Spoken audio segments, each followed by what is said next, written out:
আচ্ছা বলেন তো, দুনিয়াদার যেগুলো নাকি আখেরাত চিন্তা করে না, তার সৃষ্টিকতার পরিচয় চেনে না, জানে না, এবং সেই চিন্তাও যার মধ্যে নাই, ওরা তিনটে শান্তি, একটা শান্তিও ওরা দুনিয়াতেও পায় না। সিংহবাগ বড় বড় করে ঘরের ভিতরে থাকবেন, স্বামী স্ত্রী মিল মোহব্বত নাই। আমরা বহুত খবর জানি, বিদায় বলছি, সিংহবাগ নাই। আচ্ছা ঠিক না?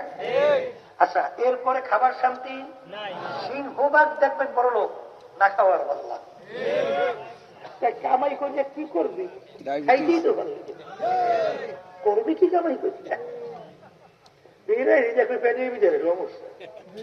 বাংলাদেশে বড় ধনী ছিল, সে বলছিল যদি আমার পেটের ভিতরে কেউ, ওরা তাম দুনিয়ার ভিতরে সবচেয়ে বড় ধনী, এক টুকরা গোস্ত যদি কেউ আমাকে হজম করাতে পারে, আমার সম্পদের অর্ধেক সম্পদ তাকে লিখে দেবে। পারেন নাই।